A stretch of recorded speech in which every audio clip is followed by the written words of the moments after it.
ಮಣಿಪುರಕೇಶಿ ಆಳಿದ ನಾಡಲ್ಲಿ. ಹೇ ಮಾತೆ ಶ್ರೀ ಬನಶಂಕರಿ, ಹೇ ಮಾತೆ ಶ್ರೀ ಬನಶಂಕರಿ, ವರವನು ಕರುಣಿಸು ತಾಯೇ ತಾಯೇ, ಭಕ್ತರನ್ನು ಧರಿಸಿ ನೀ ಕಾಯೆ ಜಗವನು, ಭಕ್ತರನ್ನು ಧರಿಸಿ ನೀ ಕಾಯೆ ಜಗವನು. ದುಷ್ಟ ಮಹಿಷನ ಮರ್ದನ ಮಾಡಲು ರೂಪ ತಾಳಿ ಬಂದೆ, ಅಷ್ಟಮದಗಳನ್ನು ತುಂಬಿ ನಿಂತಿಹ ರಾಕ್ಷಸರನ್ನು ಕೊಂದೆ. ದುಷ್ಟ ಮಹಿಷನ ಮರ್ದನ ಮಾಡಲು ರೂಪ ತಾಳಿ ಬಂದೆ, ಅಷ್ಟಮದಗಳನ್ನು ತುಂಬಿ ನಿಂತಿಹ ರಾಕ್ಷಸರನ್ನು ಕೊಂದೆ. ಆದಿಶಕ್ತಿಯ ರೂಪವ ತಾಳಿ, ಆದಿಶಕ್ತಿಯ ರೂಪವ ತಾಳಿ, ಧರೆಗಿಳಿದು ಬಂದೆ ತಾಯೇ, ಭಕ್ತರನ್ನು ಧರಿಸಿ ನೀ ಕಾಯೆ ಜಗವನು, ಭಕ್ತರನ್ನು ಧರಿಸಿ ನೀ ಕಾಯೆ ಜಗವನು. ಮೈಸೂರಿನಲ್ಲಿ ಚಾಮುಂಡೆಯಾಗಿ ಮೆರೆಯುತ್ತ ನೀನಿರುವೆ, ಹೊರನಾಡಿನಲ್ಲಿ ಅನ್ನಪೂರ್ಣೆಯಾಗಿ ನೀನು ನಿಂತಿರುವೆ. ಮೈಸೂರಿನಲ್ಲಿ ಚಾಮುಂಡಿಯಾಗಿ ಮೆರೆಯುತ್ತ ನೀನಿರುವೆ, ಹೊರನಾಡಿನಲ್ಲಿ ಅನ್ನಪೂರ್ಣೆಯಾಗಿ ನೀನು ನಿಂತಿರುವೆ. ಕೊಲ್ಲಾಪುರದಲ್ಲಿ ಮಹಾಲಕ್ಷ್ಮಿಯಾಗಿ, ಕೊಲ್ಲಾಪುರದಲ್ಲಿ ಮಹಾಲಕ್ಷ್ಮಿಯಾಗಿ, ಧರೆಗಾವನ ಮಾಡಿದೆ ತಾಯೇ, ಭಕ್ತರನ್ನು ಧರಿಸಿ ನೀ ಕಾಯೆ ಜಗವನು, ಭಕ್ತರನ್ನು ಧರಿಸಿ ನೀ ಕಾಯೆ ಜಗವನು.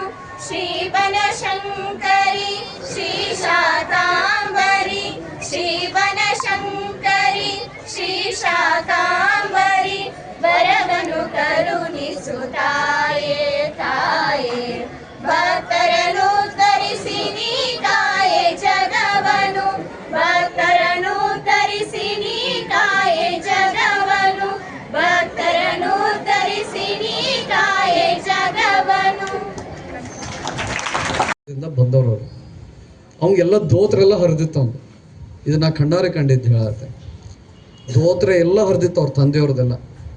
ಭಾಳ ಕೆಟ್ಟ ಪರಿಸ್ಥಿತಿಯಾಗಿ ಬಂದಿದ್ದು ಅವ್ರಪ್ಪ, ಸೀದಾ ಹೊಲ್ದಾಗಿಂದನೇ ಬಂದಿದ್ದಾನ ಅನ್ಬೇಕು ಯಾರು ನೋಡಿದ್ರು ಪಾಪ. ಅವನ ಜೊತೆ ಆ ಹುಡುಗ ಹನುಮಂತ ಅನ್ನೋವ, ಅವನ್ನ ಯಾಕೆ ಇಷ್ಟು ನೆನ್ಪಿಟ್ಟಿಲ್ಲ ಅಂತಂದ್ರೆ ಅದು ಇನ್ನವರು ನನ್ನ ತಲೆಗಿಂದ ಹೋಗೇ ಇಲ್ಲ. ಅದು ಆ ಒಂದು ಏನೋ ನೋಡಿದ್ದೇ ಐತಿಲ್ಲ, ಒಟ್ಟ ತಲೆಗಿಂದ ಹೋಗಿಲ್ಲ. ಅವಾಗ ಏನೋ ಒಂದು ಮಾಡ್ತಾನಂತ ಅವಾಗ ಅನಿಸ್ತಿತ್ತು ನನಗೆ. ಆ ಹುಡುಗನ ಹತ್ರ ನೀವು ನಂಬ್ತಿರಲ್ಲ, ಕಾಲೇಜ್ ಚಪ್ಪಲಿ ಇರಲಿಲ್ಲ ಅವನಿಗೆ, ಕಾಲೇಜ್ ಚಪ್ಪಲಿ ಇಲ್ಲ. ನವೋದಯ ಪಾಸ್ ಆಗ್ಯಾನ, ಎಂಟ್ರೆನ್ಸ್ ಎಕ್ಸಾಮ್ಸ್ ಕ್ಲಿಯರ್ಸ್ ಮಾಡ್ಯಾನ. ನಾವು ಅಖಂಡ ಬಿಜಾಪುರ ಬಾಗಲಕೋಟೆ ಎಕ್ಸಾಮ್ ಬರೀತಿದ್ವಿ ನಾವು. ಅವಾಗ 2 ಜಿಲ್ಲೆ ನಡಕ್ ಬರೀತಿದ್ವಿ ನಾವು ಪರೀಕ್ಷೆ. ಆ ಟೈಮಲ್ಲಿ ಆ ಹುಡುಗ ಅಷ್ಟು ಪಾಸ್ ಆಗಿ ಎಲ್ಲ ಆಗ್ಯಾನ. ಆದ್ಮೇಲೆ ಅವನಿಗೆ ಒಂದು ಹಾಕೊಳಕ್ ಚಪ್ಪಲಿ ಇಲ್ಲ, ಒಂದು ಚಡ್ಡಿ ಹರಿದಿದ್ದ ಚಡ್ಡಿ ಹಾಕೊಂಡ್ಬಂದಿದ್ದ, ಹರಿದಿದ್ದ ಶರ್ಟ್ ಇತ್ತು ಅವನು. ಬಟ್ ಇವತ್ತು one of the topest orthopedician doctor ಅವ ಇಡೀ ಇಂಡಿಯಾದಾಗೆ.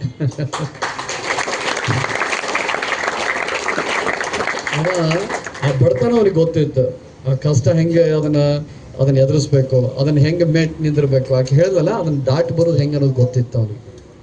ಎಲ್ಲಿ ಹಸ್ತಿರ್ತೀವಲ್ಲ ಅಲ್ಲಿ ಊಟ ಸಿಗೋದು ಅಷ್ಟು ಈಸಿ ಇಲ್ಲ. ಹಸ್ತವ್ರಿಗೆ ಊಟ ಸಿಗಂಗಿಲ್ಲ, ಹಸಿಲಾರ್ದವ್ರು ಭಾಳ ಈಸಿಯಾಗಿ ಊಟ ಸಿಗುತ್ತೆ. ಹಸ್ತವ್ರಿಗೆ ಊಟ ಸಿಗಲ್ಲ. ಆದ್ರೆ ಅದನ್ನು ಹಸ್ತವ್ರು ಅದನ್ನು ಸ್ವಲ್ಪ ಹುಡುಕಕ್ಕೆ ಚಾಲು ಮಾಡಿದ್ರು ಅಂತಂದ್ರೆ ಅದು ಸಿಗಕ್ಕೆ ಚಾಲು ಮಾಡುತ್ತೆ.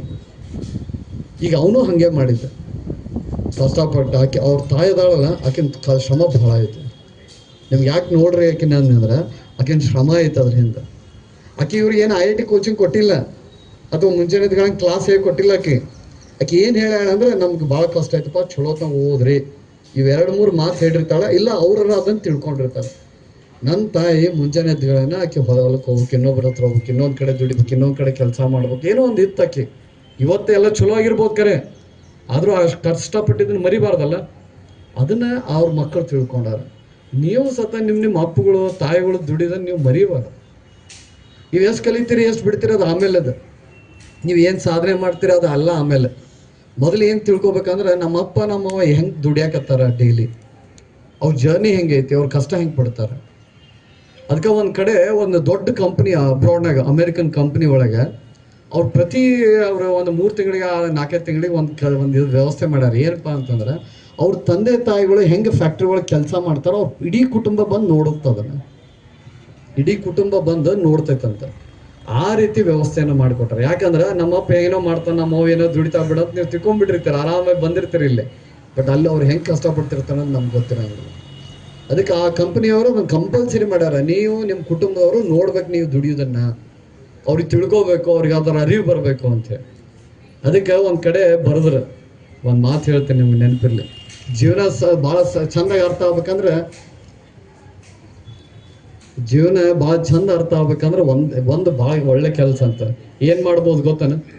ಯಾರಿಗಾರ ಅರ್ಥ ಆಗ್ಬೇಕು ಜೀವನ ಹೆಂಗಂತಂದ್ರೆ ಏನು ಮಾಡ್ಬೋದು? ಜೀವನ ತಿಳ್ಕೊಬೇಕಾದ್ರೆ ಯಾರು ಒಬ್ರು ಹೇಳಿ ಜೀವನ ಅರ್ಥ ಆಗ್ಬೇಕಪ್ಪ, ಸುಲಭ ಇದ್ರಾಗ ಅರ್ಥ ಆಗ್ಬೇಕಂದ್ರೆ ಏನು ಮಾಡ್ಬೇಕಂತ ಹೇಳಿ ಯಾರು ಒಬ್ರು ಹೇಳ್ಬೋದಾ? ಏನೋ ಹೇಳಕ್ ಪ್ರಯತ್ನ ಮಾಡ್ತೀರಿ, ಅಲ್ಲೇ ಹೇಳಿದ್ರಿ ನೀವು, ನಂಗೆ ಕೇಳಿಸ್ತಾ ಇಲ್ಲ. ಯಾರ ಜೀವನ ಚಂದಾಗಿ ಅರ್ಥ ಆಗ್ಬೇಕಪ್ಪ ಅಂದ್ರೆ ಏನ್ ಮಾಡ್ಬೇಕು? ಕಷ್ಟಗಳನ್ನ ಅರ್ಥ ಆಗ. ಓಕೆ, ಮತ್ತೇನ್ ಮಾಡ್ಬೋದು? ಸಡನ್ ಆಗಿ ಅರ್ಥ ಆಗ್ಬೇಕು, ನನಗೆ ಇದು ಅರ್ಥ ಆಗ್ಬೇಕಪ್ಪ, ಜೀವನ ಅಂದ್ರೆ ಏನಂತ ತಿಳ್ಕೊಬೇಕಂದ್ರೆ ಎರಡೇ ಜಾಗ ಅಂತ. ಇದನ್ನ ಒಬ್ಬ ಫಿಲಾಸಫರ್ ಮಾತಾಡ್ತಾನೆ, ಎರಡೇ ಜಾಗ ಅಂತ. ಒಂದ್ ಏನ್ ಮಾಡ್ಬೇಕಂತ, ಹೋಗಿ ಸ್ಮಶಾನದಾಗ ಕುಂದಿರ್ಬೇಕಂತ. ಅದಂತೂ ಆಗಲ್ಲ ಬ್ಯಾಡಿಗೆ. ಬಟ್ ಇನ್ನೊಂದು ಎಲ್ಲಿ ಕುಂದಿರ್ಬೋದು ಗೊತ್ತಾ? ನಿಮ್ಗೆ ಜೀವನ ಚಂದಾಗಿ ಅರ್ಥ ಆಗ್ಬೇಕಂದ್ರೆ ಎಲ್ಲಿ ಅಂದ್ರೆ ಗೌರ್ನಮೆಂಟ್ ಆಸ್ಪತ್ರೆ ಒಳಗೆ ಕುಂದಿರ್ಬೇಕು. ದಿವಸ ಹೋಗಿ ಒಂದು ತಾಸು ನೀವು ಅಲ್ಲಿ ಕುಂತ್ರಿ ಅಂದ್ರೆ ಸಾಕು, ಅದು ಜೀವನ ಹೆಂಗೈತಿ ಅಂತ ತಿಳ್ಕೊಬಹುದು ಅಂತ. ಭಾಳ ಸರಳವಾಗಿ ನಿಮ್ಗೆ ಅರ್ಥ ಮಾಡಿ ಹೇಳುತ್ತದ, ಇದು ಇಷ್ಟಪ್ಪ, ಇದು ಹಿಂಗ ಇರುತ್ತೆ, ನೀನು ಹಿಂಗ ಬದುಕ ಕಲಿಬೇಕಂತ ಹೇಳ್ಕೊಡೋ ಜಾಗ ಯಾವುದಂದ್ರೆ ಅದು ಸರ್ಕಾರ ಆಸ್ಪತ್ರೆಗಳು ಅಂತ. ಅದಕ್ಕೆ ನೀವೆಲ್ಲರೂ ತಿಳ್ಕೊಬೇಕಾದ್ರೆ ದಯಮಾಡಿ ಚೆನ್ನಾಗಿ ಓದೋಕೆ ಪ್ರಯತ್ನ ಮಾಡ್ರಿ, ಒಳ್ಳೆ ರೀತಿಯಿಂದ